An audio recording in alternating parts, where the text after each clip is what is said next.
Hello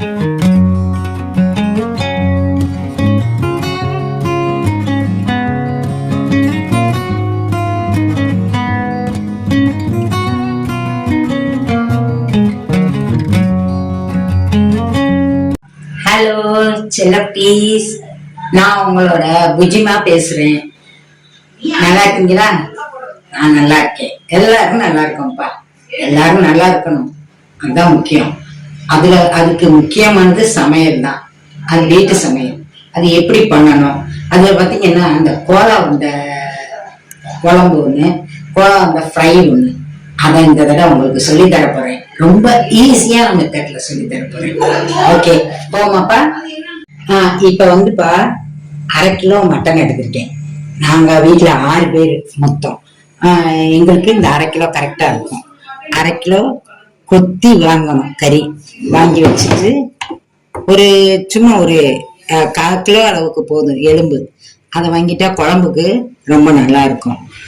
அப்புறம் என்ன பண்ணணும், குழம்புக்கு நான் சொல்றேன். இப்போ இந்த வெங்காயம் வந்து ஒரு 200 கிராம் நறுக்கி வச்சுக்கணும்ப்பா.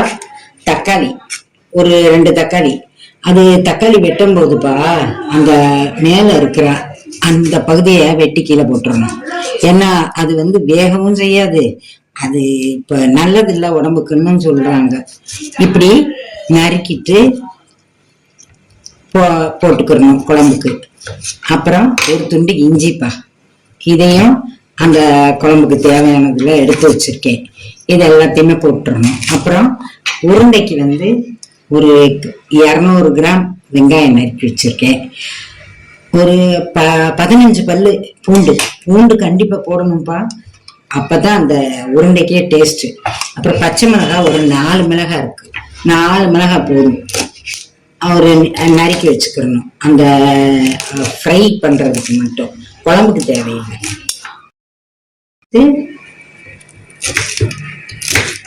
இப்ப நம்ம சமைக்க ஆரம்பிக்கலாம்ப்பா. இப்ப அந்த எலும்பு குழம்புக்குப்பா வச்சிருக்கிறத நான் வந்து என்னென்ன போடணுங்கிறத சைட்ல போட்டுடுறேன். அது என்னென்ன பொருள் போடணும்னு பார்த்துக்கோங்க.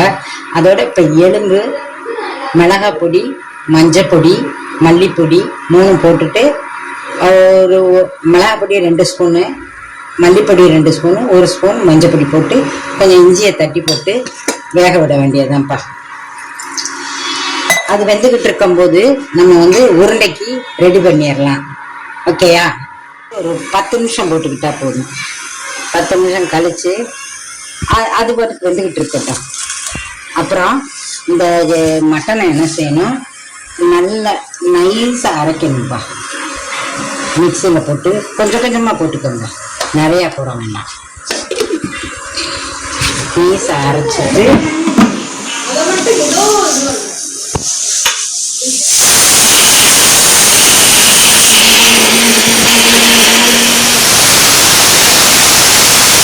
போட்டு இந்த எல்லா கறியும் மொத்தமா நல்லா நைஸா அரைச்சு வச்சுக்கணும்.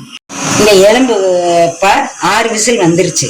இப்ப வந்து நம்ம ஆஃப் பண்ணிட்டு தனியா எடுத்து, இப்போ இந்த மட்டன் அரைச்சு வச்ச மட்டன் இருக்குல்லப்பா, அதுல வந்து ஒரு பொரியல்ல வந்து ஒரு 4 ஸ்பூன் நல்லா பவுடர் பண்ணி வச்சுட்டு போட்டிருக்கேன். போட்டுட்டு உப்பு, நமக்கு தேவையான உப்பு போட்டுட்டு, வெங்காயமும் வெள்ளைப்பூடும் ஒரு சுத்து மிக்சியில அரைச்சிட்டு போடணும். இல்லைன்னா வந்து நம்ம உருண்டை பிடிக்கும் போது சரியா பிடிக்க வராது. அது இப்ப நம்ம அரைச்சு கொஞ்சம் சேர்த்துக்கிட்டோம்னு வச்சுக்கோங்க, அழகா நல்லா உருண்டு வரும். இப்ப சேர்ந்தாப்புல உருண்டு வரும்பா, நம்ம உருட்ட முடியும். அதுக்கடுத்து கருவேப்பிலை போட்டுக்கிட்டு, மல்லித்தலை கொஞ்சம் நல்ல பொடியா கட் பண்ண மல்லித்தலை அதையும் போட்டு, கொஞ்சம் மஞ்சள் பொடி சேர்த்துக்கலாம். கலர் ஒரு மாதிரி நல்லா தெரியும் கலர்.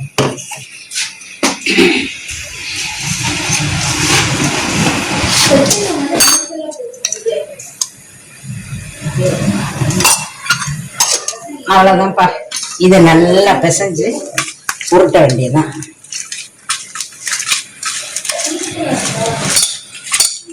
ஸ்டார்ட். அதோடப்பா ஒரு வத்தல் வந்து ஒரு எண்ணெய் ஒரு 10 கூட போட்டுக்கோங்க. நல்லா காரமா இருக்கணும் கோலா உருண்டை, அப்பதான் டேஸ்ட் நல்லா இருக்கும். ஒரு 10 வத்தலும் ஒரு 2 ஸ்பூன் அளவுக்கு சோம்பு போட்டுக்கிட்டு அந்த கறியோட மிக்ஸ் பண்ணிக்கிற வேண்டியதான்.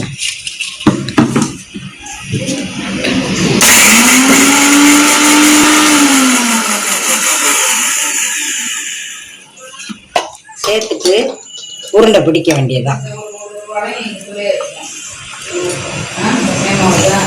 இப்ப கோலா பூரம் பிடிச்சி வச்சாச்சுப்பா. அடுத்து இந்த எலும்பு குழம்புக்கு நம்ம கொஞ்சம் வந்து வெங்காயம் வந்து தாளிக்கிறதுக்கு எடுத்து வச்சுட்டு மிச்சத்தை பூரா அதில் போட்டுற வேண்டியதான். தக்காளியும் வெங்காயமும் போட்டுற வேண்டியதான். போட்டுட்டு தேவையான உப்பு போட்டுருவேன். தேவையான உப்பு போட்டுக்கணும். கல் உப்பு தான் யூஸ் பண்ணணும் எப்பயும். பவுடர் உப்பு பவுடர் உப்பு வந்து நம்ம கொஞ்சம் தேவைக்கு வேணால் போட்டுக்கலாம், மற்றபடி கல் உப்பு தான் யூஸ் பண்ணணும். இதையும் போட்டுட்டுப்பா இப்போ திரும்பவும் வேக விடணும். ஒரு 5 நிமிஷம் வந்தால் போதும். வெயிட்டு போட்டு இப்போ ஒரு இரும்பு சட்டியை வச்சுட்டுப்பா ஆயில் ஊற்றிக்கணும். ஊற்றிட்டு நம்ம உருண்டை பிடிக்கலாம். பிடிச்சி வச்ச உருண்டை இருக்கு பாருங்கப்பா, அந்த உருண்டைய எண்ணெய் காய விடணும். 2 போட்டு எடுக்கணும். காயட்டும் எண்ணெய்.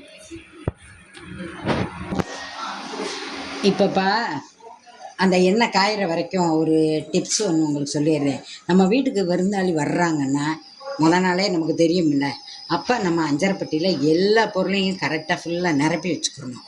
ஏன்னு கேட்டிங்கன்னா நம்ம அவங்க வந்திருக்கிற நேரம் சமைக்கும் போது ஏதாவது ஒன்று குறையா இருக்குதுன்னு வச்சுக்கோங்க, அப்போ நம்ம அப்படி இங்கிட்ட அங்கிட்டு தட்டலையணும். அதனால் எல்லாம் ஃபில் பண்ணி வச்சுக்கணும்ப்பா. இப்போ வந்து அந்த உருண்டையை எண்ணெயில் போட்டு எடுத்து வைக்க வேண்டியதுதான்.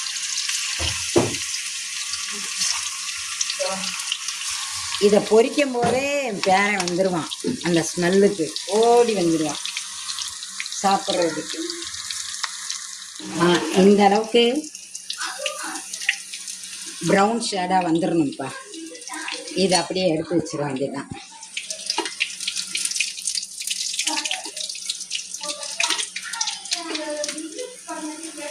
இப்படி எல்லாத்தையும் வறுத்து எடுத்துக்கணும்.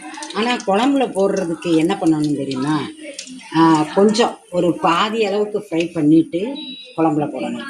நம்ம அப்படியே கூட போடலாம், ஆனால் ஃப்ரை பண்ணி போட்டோன்னு வச்சுக்கோங்க, டேஸ்ட்டு வேறு லெவலில் இருக்கும்ப்பா. இந்த குழம்புக்கு தேவையான தேங்காய் போடணும். இப்போ தேங்காய் நம்ம உடைச்சிட்டு இது இந்த குழம்புக்கு கலக்கணும்ப்பா. இப்போ தேங்காய் உடைக்கிறதுலையே வந்து ஒரு மெத்தட் இருக்குது.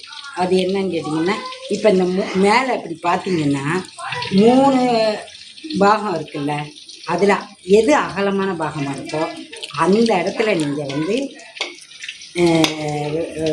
வெட்டினீங்கன்னா கரெக்டாக ரவுண்டாக உடையும். அதை பார்த்துக்கலாமா?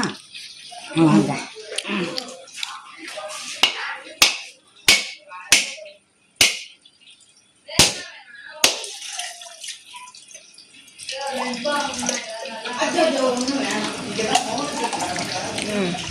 குழம்புக்கு தேவையான புளிப்பா கொஞ்சமாக, ரொம்ப போட்டுறக்கூடாது, கொஞ்சமாக ஒரு இவ்வளோ நீளம் இருந்தால் போதும். புளி போட்டு கரைச்சி ஊற்றிடும். அது ஒரு கொதி வரட்டும். அது ஒரு கொதி வரவும் இந்த கோலா இருக்குது பார்த்தீங்களா, இது வந்து நம்ம ஃப்ரை பண்ணுறது இந்த அளவுக்கு கோல்டன் ப்ரௌனில் வரணும். இது வந்து குழம்புல போடுறதுக்கு லைட்டாக வெந்தால் போதும், பாதி அளவுக்கு வெந்தால் போதும். இது அப்படியே எடுத்து குழம்புல போட வேண்டியதுதான். இப்போ குழம்புக்கு தேவையான சில்லு ஒரு 2 சில்லு போட்டால் கூட போதும்ப்பா குழம்புக்கு. இதோட தேங்காய், 3 முந்திரி பருப்பு, கொஞ்சம் சோம்புக்கும் போட்டு அரைக்க வேண்டியதுதான். அரைச்சிட்டு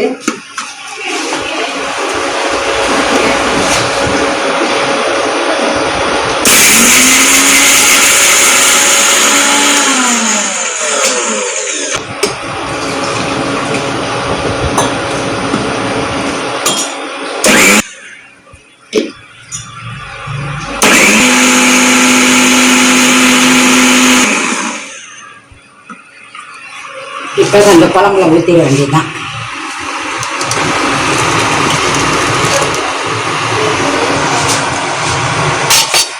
கொஞ்சம் தண்ணி ஊற்றி கலந்து ஊற்றிக்கலாம். நம்ம தாளிக்கிறது தான்ப்பா. இந்த குழம்ப தாளிச்சுக்கணும்.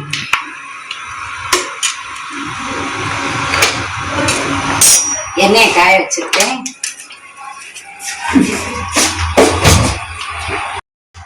இப்ப நம்ம இந்த உருண்டை வருத்தம்லப்பா, அந்த எண்ணெயே இருக்குல்ல, அதுலயே சோம்பு கொஞ்சம் நுணுக்கி போட்டு, கல்பாசி, அப்புறம் பிரியாணி இலை, இது அன்னாசிப்பூ, பட்டை, 2 கிராம்பு சேர்த்து எண்ணெயில போட்டுட்டு, நம்ம கொஞ்சம் எடுத்து வச்சிருந்தோம்ல வெங்காயம் தாளிக்கிறதுக்கு, அதையும் போட்டு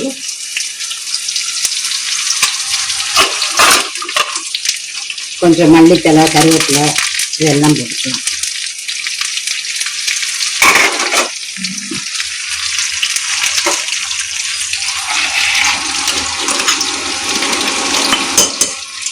இப்போ இந்த கொதிக்கிற குழம்புல நம்ம தாளிச்சதை கொஞ்சம் ப்ரௌனாக வரணும், வெங்காயம் வெந்து வரணும். ப்ரௌன் ஷேடு வர ஊற்றி தான் குழம்புல ஊற்றணும். ஓகேப்பா, ஊற்றிடலாம்.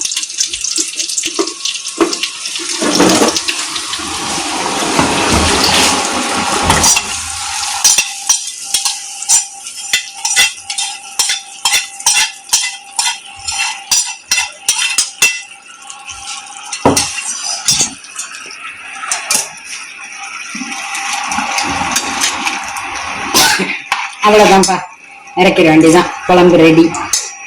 சாப்பிடுவோமா? இப்போ பேரனுக்கு சாப்பாடு கொடுக்க போகிறேன். சாதத்தை வச்சுட்டு குழம்ப ஊற்றி தேவையானது ஊற்றிக்கிற வேண்டியது. குட்டி பையனுக்கு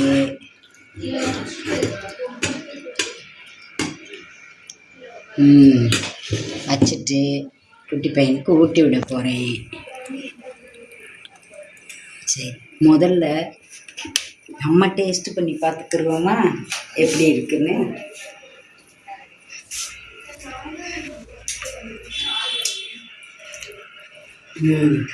நல்லா இருக்கு. ஆதவன், என் பேரன் கூப்பிட்டுறேன். ஆதவன், ஓடியாடி கண்ணு, சாப்பிட ஓடியா. வரேன் பாட்டி. இந்த வீடியோ உங்களுக்கு பிடிச்சிருந்துச்சுன்னா லைக் பண்ணுங்க, ஷேர் பண்ணுங்க, சப்ஸ்கிரைப் பண்ணுங்க. நீங்க சப்ஸ்கிரைப் பண்ணீங்கன்னா நான் அடுத்தடுத்து போடுற வீடியோ உங்களுக்கு உடனடியாக கிடைக்கும். இப்போ அடுத்து நம்ம பண்ண போகிறது மட்டன் பிரியாணி. அடுத்து பண்ணிடுவோம். இன்னைக்கு என் பேரன் ஆதவனோட பிறந்த நாள். உங்களுடைய வாழ்த்துக்களை கமெண்ட்ஸில் சொல்லுங்கள். தேங்க்யூ.